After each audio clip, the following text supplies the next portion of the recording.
Nabuking nanakaw pala minamanehong motorsiklo ng isang lalaki sa Quezon City nang sitay na pulisya dahil nakatsinelas lang siya at walang suot na helmet. Aminado naman ang lalaki sa pagnanakaw. May unang balita si James Agustin. Dinala sa police station ng 29 anyos sa lalaki motorcycle rider matapos sumunong takasan ng oplansita ng pulisya sa FPJ Avenue sa Quezon City. Ang sospek inaresto ng mahabol ng mga pulis.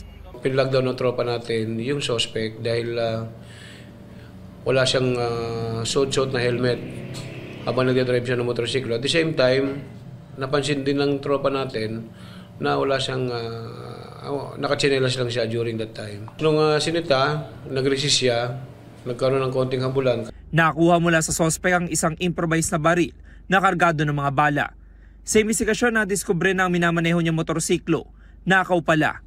November 21 na makunan sa CCTV ang sospek na nilapitan ng motorsiklo na nakaparada sa Barangay Del Monte. Itinulak niya ito tsaka tinangay.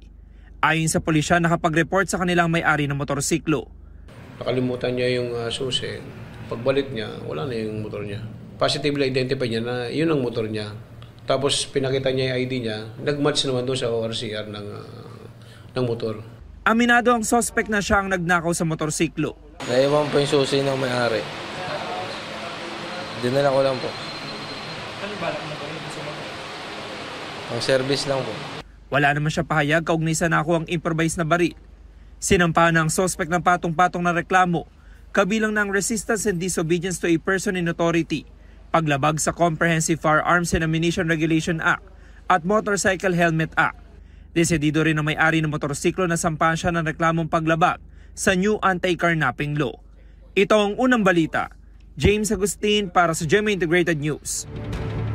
Igan, mauna ka sa mga balita, mag-subscribe na sa GMA Integrated News sa YouTube para sa iba't ibang ulat sa ating bansa.